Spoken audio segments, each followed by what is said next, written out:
Hi, kindergarten. It's Miss B back with story time.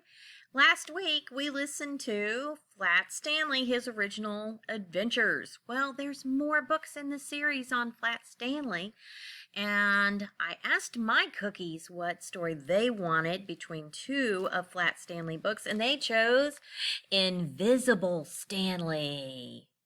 So this is going to be very interesting. Of course, my reader's mind's going, I see him dressed like this. I wonder if some magic is involved because I see like a magician's cloak. And then I see this balloon and I'm wondering, is that Stanley? I don't know. We'll find out. So Flat Stanley by Jeff Brown, Invisible Stanley. All right, here we go. Prologue. Now, sometimes before a chapter book starts, they tell you a little something that happens before the story and the story happens, and that's called a prologue. And if it's an epilogue, it's something that happens after the story ends. So, Stanley Lamb Chop spoke into the darkness above his bed. I can't sleep. It's the rain, I think. There was no response from the bed across the room. I'm hungry too, Stanley said. Are you awake, Arthur?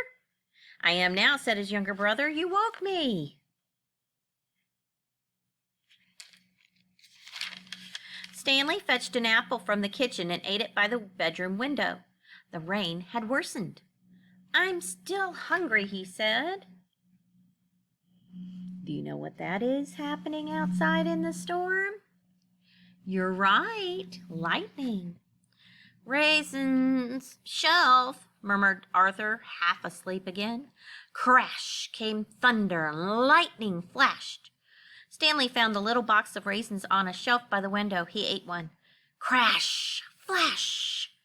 Stanley ate more raisins. Crash, flash. Arthur yawned. Go to bed. You won't be hungry still. I'm not actually, Stanley got back into bed, but I feel sort of, different, I guess. He slept. Chapter 1. Where is Stanley? We last left him in bed, didn't we? Breakfast is ready, George. We must wake the boys, Mrs. Lamb Chop said to her husband. Just then, Arthur Lamb Chop called from the bedroom he shared with his brother. Hey, come here, hey! There he is, yelling at his parents. Mr. and Mrs. Lamb Chop smiled, recalling another morning that had begun like this. An enormous bulletin board they discovered had fallen on Stanley during the night, leaving him unhurt but no more than a half-inch thick. And so he had remained until Arthur blew him round again weeks later with a bicycle pump. Hey! The call came again. Are you coming? Hey! Mrs. Lamb Chop held firm views about good manners and correct speech. Hay is for horses, not people, Arthur, she said as they entered the bedroom. As well you know. Excuse me, said Arthur. The thing is, I can hear Stanley, but I can't find him. Mr. and Mrs. Lamb Chop looked about the room.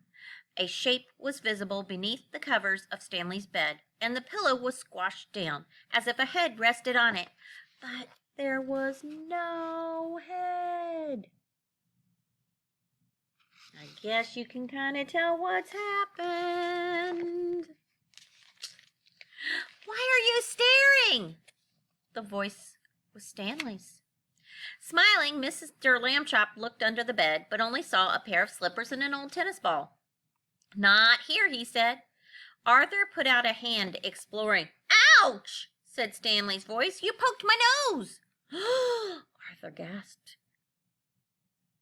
Mrs. Lamb Chop stepped forward. If I may, gently using both hands, she felt about. A giggle rose from the bed. That tickles. Oh, my, said Mrs. Lamb Chop.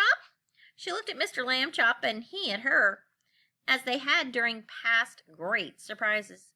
Stanley's flatness had been the first of these. Another had come the evening they discovered a young genie, Prince Haraz, in the bedroom with Stanley and Arthur, who had accidentally summoned him from a lamp. Mrs. Lambchop drew a deep breath. "We must face facts, George. Stanley is now invisible." "You're right," said a startled voice from the bed. "I can't see my feet or my pajamas." "Darndest thing I've ever seen," said Mr. Lambchop. "Or not seen, I should say. Try some other pajamas, Stanley." Stanley got out of bed and put on different pajamas, but these too vanished, reappearing only when he took them off. It was the same with the shirt and trousers he tried on next. "Gracious," Mrs. Lamb shook her head. "How are we to keep track of you, dear?" "I know," said Arthur, untying a small red balloon, a party favor, that floated above his bed. He gave Stanley the string to hold. "Try this," he said. The string vanished, but not the balloon. "There," said Mrs. Lambchop. "At least we can tell approximately where Stanley is. Now let's all have breakfast. Then, George, we must see what Dr. Dan makes of this." Chapter 2, Dr. Dan. "What's that red balloon doing here?" asked Dr. Dan. "Well, never mind. Good morning, Mr. and Mrs. Lambchop. Something about Stanley, my nurse says. He's not been taken flat again?" No, said Mrs. Lambchop.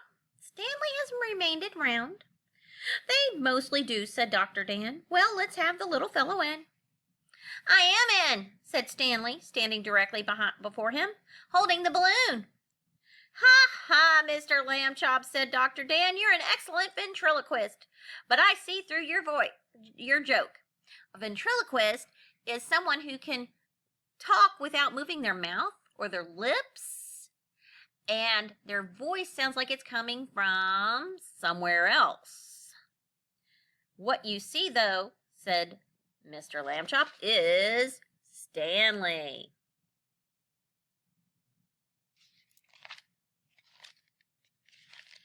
"Beg pardon," said Dr. Dan. "Stanley became invisible during the night," Mrs. Lambchop explained. "We are quite unsettled by it." "Headache?" Dr. Dan asked Stanley's balloon. "Sore throat? Upset stomach?" "I feel fine," said Stanley. "I see. Dr. Dan shook his head. "Frankly, despite my long years of practice, I've not run into this before, but one of my excellent medical books, Difficult and Peculiar Cases by Dr. Fran Gemeister, may help." And there's the book. He took a large book from the shelf behind him and looked into it. "Ah! Disappearances! Page 134. He found the page. Not much here, I'm afraid. France, 1851. A Madame Polonic vanished while eating bananas in the rain. Spain, 1923. The Gonzalez twins, age 11, became invisible after eating fruit salad. Lightning had been observed. The most recent case was 1968 in Umbuk. An Eskimo chief was last seen eating canned peaches during a blizzard. Dr. Dan returned the book to the shelf. "That's it," he said. "Gemeister suspects a connection between bad weather and fruit." "It stormed last night," said Stanley. "I ate an apple and raisins, too." "There you are," said Dr. Dan. "But we must look on the bright side, Mr. and Mrs. Lambchop. Stanley seems perfectly healthy except for the visibility factor. We'll just keep an eye on him."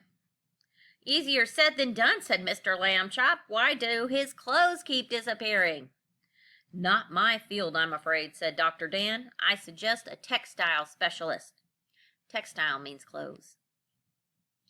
Or cloth or material. "We've kept you long enough, Doctor," Mrs. Lambchop said. "Come, George. Stanley. Where are you, Stanley? Just hold the balloon a little higher, dear. Goodbye, Dr. Dan." By dinner time, Mr. and Mrs. Lambchop and Arthur had become quite sad. The red balloon, though useful in locating Stanley, kept reminding them of how much they missed his dear face and smile. But after dinner, Mrs. Lambchop, who was artistically talented, replaced the red balloon with a pretty white one.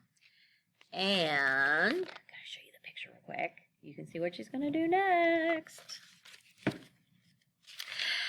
Got out her watercolor paints. Using 4 colors and several delicate brushes, she painted an excellent likeness of Stanley, smiling on the white balloon. Everyone became at once more cheerful. Stanley said he felt almost his old self again, especially when he looked in the mirror. And tomorrow we'll start with Chapter 3, The First Days. Have a great day. Bye, kindergarten.